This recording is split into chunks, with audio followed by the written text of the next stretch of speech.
Hello, all, and welcome to the eighth episode of the 12th Man podcast. It was quite an interesting game week 21, and we're going to kick it off with Newcastle versus Everton. Carl, what did you think of the game? Yeah, it was a very important win for Newcastle because the way they were going, 11 games in all competitions without a win, they were really looking like they were getting into a relegation fight. So they really needed that win, and Callum Wilson stepped up for them. Two great goals, I thought. The first header, like you could say Steve Bruce-esque, and then the second one was a counter-attacking goal for them to get the great win. Yeah, I do think it was a great win for them, especially to gain that bit of comfort over the bottom three, especially after going that such bad run. Sam, what do you think of Callum Wilson's performance? Yeah, I think my problem with him throughout the years would have been that he wasn't clinical enough, and I didn't think he had the leadership to step up and score big goals when it's needed. But Newcastle needed goals, and he was there, and he's been there all season, to be fair to him. So I think the only way Newcastle have a chance of staying up comfortably is with that man firing on all cylinders. And by the look of things, it seems to be going well for him. So let's hope he can keep it up.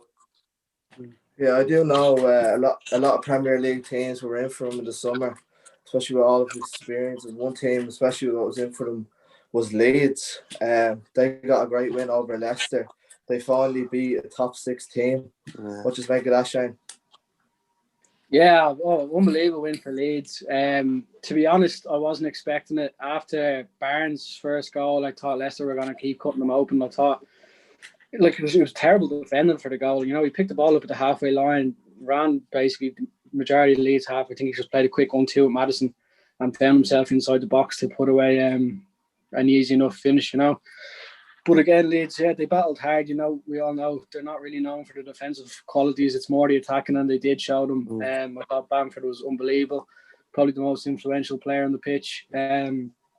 His holder play, he got his goal and an assist, or two assists, and his finish for the goal and his left foot was unbelievable. But that being said, he was just in way too much space.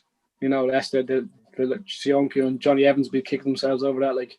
You know what I mean? But overall, great win for Leeds, yeah. Carl, I know you were questioning Bielsa's tactics in the previous episodes against the Big Six. Do you think he got a spot on? Yeah, you can't argue with that. He completely got a spot on. Obviously done his homework on Leicester. Saw that the way Leicester play is they kind of sit back and then hit you on the counter. So fair play to Bielsa, he got a spot on. But I did think it helped with Castagna going off and they had to switch to the three at the back. That obviously wasn't in the game plan for Rodgers going into it. So I'd say that kind of messed up his preparation throughout the match, and Bielsa just got on top of it and won the game in the end, which was a great win for Leeds. It's just see how high they press. And it's the difference with Leeds is where other teams, like if you win the ball, you win it and then you still have to break down the team. Leeds win the ball so high and they're pushing so hard that they've nearly done the breaking down by just pressing. So they miss all that. They don't need to build up play, and they're just press, win the ball high and try to break as fast as they can. And it's great to watch. It really is. But people were questioning against the big sides, can they do it? But maybe this is a sign of things to come. Yeah. Patrick Bamford especially played very well, didn't he? He's scored 11 goals this season, I think. If we had told him at the start of the year, would you take 11 goals at this stage, you'd bite your hand off. And big time. He wasn't greedy there at the end, because I know Salah or something was going for goal there. Do you know what I mean? Yeah. I would have liked to see him go for it myself. Top class strikers have to be greedy like that, you know what I mean? No friends in this game. Yeah, and we've seen Leicester dropping points, obviously, so Liverpool are overtaking them now to third place. Shane, what do you think of Liverpool's performance past week? Yeah, obviously, delighted to see them back playing well. You know, West Ham were a team in form. They were up into fourth last week, so it was a tough game. Obviously, great win against Spurs as well. But it was just great to see them back scoring. Great to see Salah scoring his signature goals, cutting in from the left. Great to see Liverpool themselves scoring signature goals, counter attacks, and great ball by Trent, followed by another great ball by Shaqiri, and the touch with Salah. Like, you know what I mean? Just really good play. Really good to see them back playing well. And I just find it funny that 2 weeks ago, Carlo said that the gap was too big between themselves and United, and 2 weeks later it's back to 1 point. So overall, happy out with how they've been going for the last couple of weeks. Carl, what do you make over Liverpool the past week? I think they're making you take back your words. In fairness, they have. One thing I have noticed, there's more urgency in the attack. Like, you could see straight away from Salah's first goal, Curtis Jones was driving at the defence. Like, that's what they needed more of. Instead of just, like, trying to, like, Liverpool the last 3 years was just attacking in numbers. Instead of trying, like, taking extra passes, trying to beat a team that way. But you could see in the last 2 games, they've just, like, right, let's go back to what we know and just hit teams with players running from everywhere. And I thought that's what worked for them the last 2 games. Do you think that the gap is too big still? Yeah, I still think Liverpool won't win the league. Do you think United will win the league? No, I don't think United will win the league. You did 2 weeks ago. Not anymore.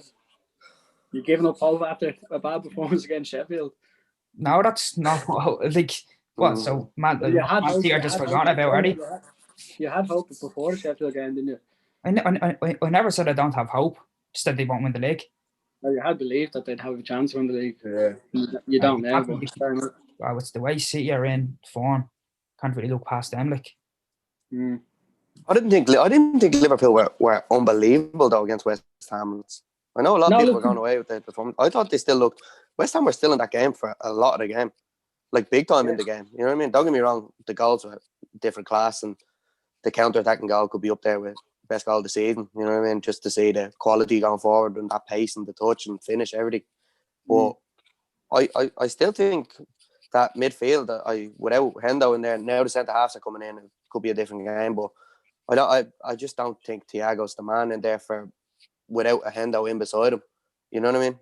I think he needs legs in there, and I think that's what he's missing in midfield. Don't get me wrong, he's beat us and quite comfortably, to be fair, but you saw what we were like. We're disgraced at the minute, but yous were against West Ham. I just thought once Curtis Jones came on the pitch, there was just a different feeling about the whole thing, and I think Klopp gets the credit for that, as much as it hates me to say it.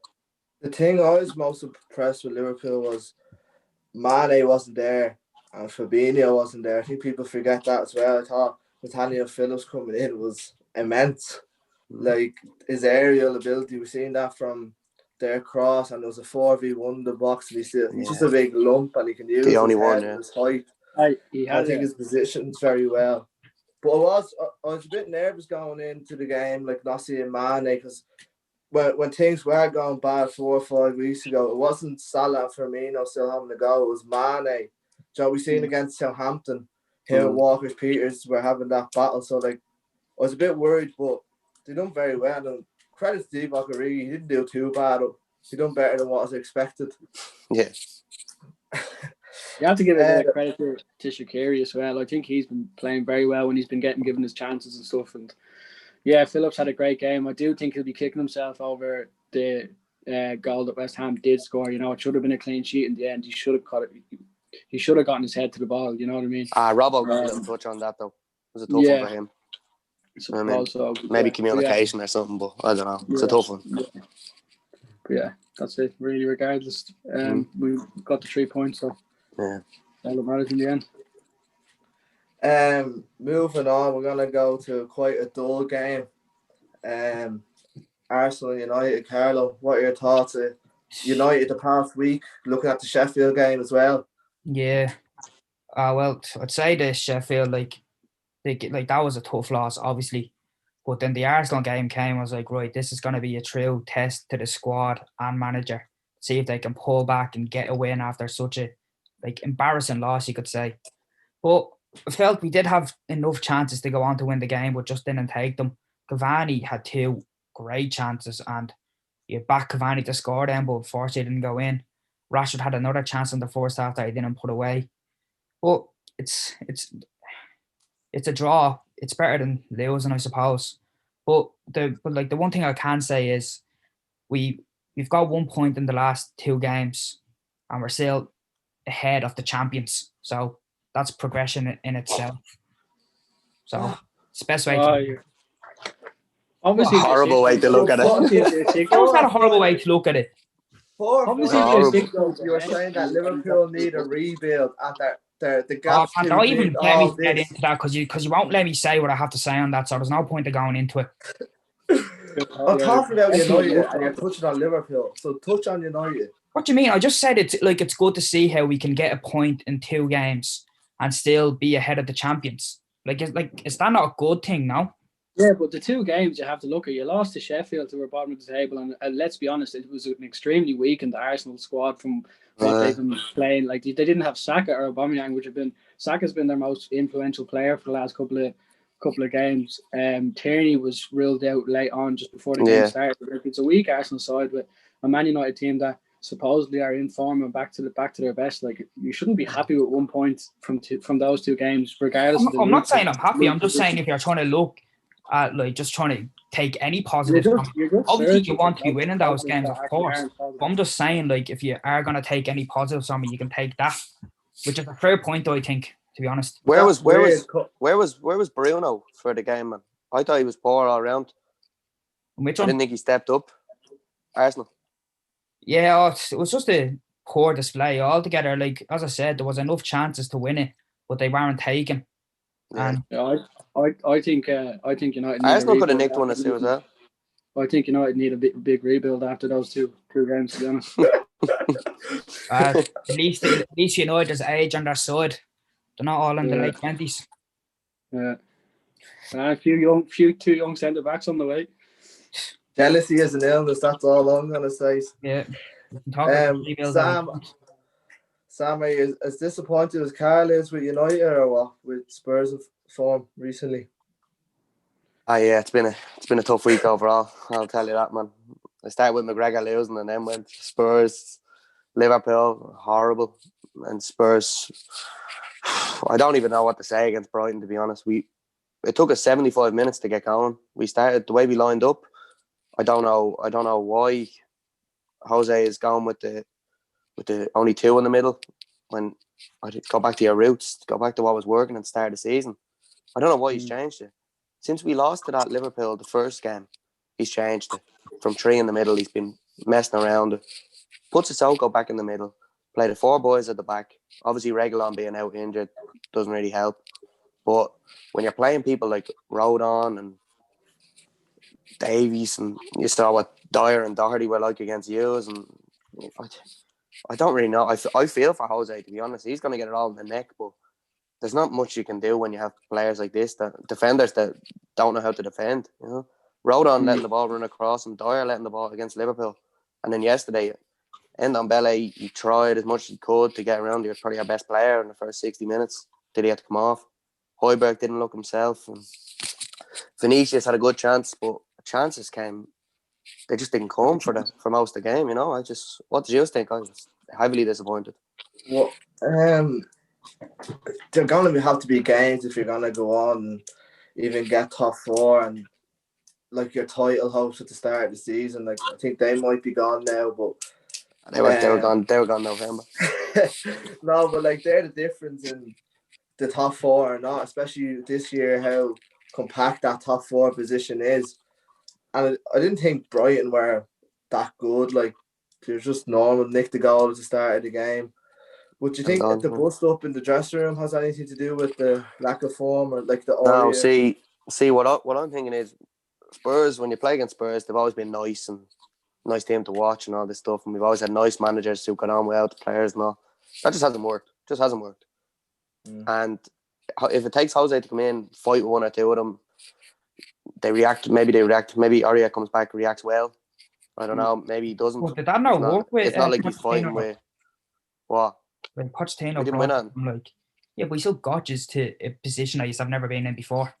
I'm a big Poch man. I was disappointed to see him go, but you look at you need to win trophies. You need to win trophies. Yeah, great man, unbelievable. I hope he comes back to us in the future. But there's just some players in that squad that I just can't see how we can progress with players like this. Like Gareth Bale, how bad did he look? And he's getting his chance. He's getting his chance time after time again, and it's like he's not running. He's afraid to get injured, and it's doing my head in. I don't know don't know what his buzz is.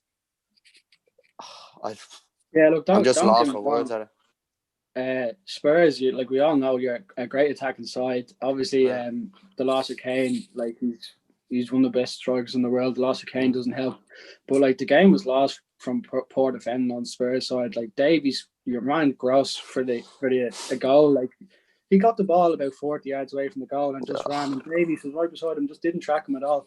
Gave the ball in, they scored. Like Gross also found himself That fella's a in fool, though, Davies. He's just a earlier fool. on, hit the post. Like it's just the defend him was just, that's where the game was lost at the end of the day. Like Bale, I know Bale was poor. He actually had he had a decent clearance on the other end of the pitch, a goal line clearance with his head. But that's the best. That's the best thing he's done. You know what I mean? Yeah, exactly. I don't know. I'm at a real standstill, and I do back Jose though. I think if there's one man, I think top four is our goal now. And I do think we'll get that comfortably enough. I think we've a big week coming with Chelsea, so we need to go and win. Well, definitely don't lose to Chelsea. We need a win would be preferable, but a draw wouldn't be the end of the world, just to steady the ship in the way we're going at the minute. Yeah, Chelsea did look very good the weekend, didn't they? Callum Hudson-Odoi and even Marcus Alonso was very good as well. I think it was a bit of a shock to see him starting as well. Carl, what you make of the game? Yeah, I thought it was a great performance by Chelsea. Very professional. They controlled the game from start to finish, and they genuinely did look great, I must say.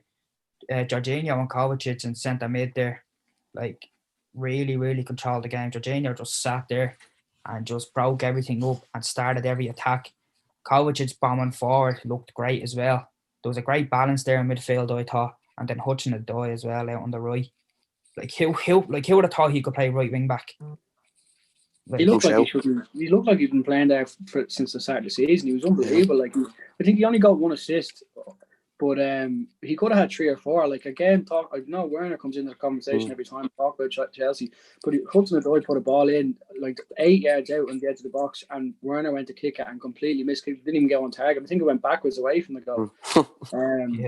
But yeah, Hudson-Odoi, sorry, going back to your point, Carl, he was unbelievable. He was brilliant. But I just think Alonso had a good game, but I think he shouldn't be given that much time in the box to take two or three touches with the ball in the air before. It was a great finish, don't get me wrong. Serious finish, He probably doesn't have a chance, but he can't be given that. You can't give any player that much time on the ball. Yeah. I think overall we were all happy with Chelsea and that they put in a very good performance. Looking at the battle for top 4, there's just so many teams going up for Aston Villa and Southampton game. I was very impressed with Aston Villa. The first few minutes, 30 minutes, they were against it basically, but they defended very well. And then obviously there was that VAR decision. What does make of that, lads? It's terrible. Just terrible. Terrible, wasn't it? I'm a big man for VAR myself, but God, they need to, as Salah said, what they do in the foreign countries, and you've said it before. Maybe Salah's listening to you, but they need to make that offside line a bit thicker and give the strikers the benefit of the doubt. It can't be is the bottom of his arm nearly offside, and then it's just no goal because of that. It's getting a bit much. That looked like a handball, already. I would have given a handball. I don't know though. If it did touch his thigh or wherever it touched, and then onto his hand, then it's a different story. How far his hand out? Because his hand was he did have his hand in an actual defending position. Like it was. Yeah, that's true. You've seen them give him. Definitely. You've seen them give him, but you can understand with the rule that it hit his leg first. I know if it was your team, you'd be going mad. The one thing I will say though about that offside idea is like, where do you draw the line then? Like if you make the line 5 centimeters bigger and someone's 6 centimeters offside, there's still going to be people complaining. If you know what I mean. Like where is that exact line? That's perfect. Like if your arms are like you can't score with your arm, like so. Yeah. I know it's. But they're saying your shoulder you can score from. You know what I mean? So like the inside, so it comes out. I think it should just be your body from the inside to your shoulder. Like they're taking it from the sleeve of the jersey or something now. Like it's ridiculous. Like. But yeah. No, it is very cool. I think it was a very impressive performance by Aston Villa. I think the introduction of Ross Barkley as well. I think he's been very good for him this season. I know he got injured for a while, but we've seen his experience, and what he was very good against Liverpool in that 7-2 defeat, probably the worst day of his life. But I think he goes well with Grealish side by side. I think they can kick on with them too. I think he was a great sign. What just make of him, lads? Yeah, I'm sure he's always had the talent. Like we saw him at Everton, and then got his big move to Chelsea. Didn't really work out for him at Chelsea though. No. Like, it's a hard team to break into just with all the good players that they have. But he did have a few good spells, few good moments at Chelsea, you could say. But yeah, him and Grealish at Villa, like they just bounce off each other. You know, they just look at each other as like, yeah, me and you are gonna run amok today. Like you can just tell the two of them, like just like, right, let's go do this. Let's go run amok. Me and you, like. It was a serious goal as well, wasn't it? Yeah, it's great header. And the ball in as well. Yeah. There's the link up. There's the link up already. So the one thing I'll say about Villa is, when you said that they were under pressure there for the first 30 minutes, I think if that was them last season, they would have conceded without a doubt. Definitely. And that's kind of shows that they've strengthened big time this season at defence.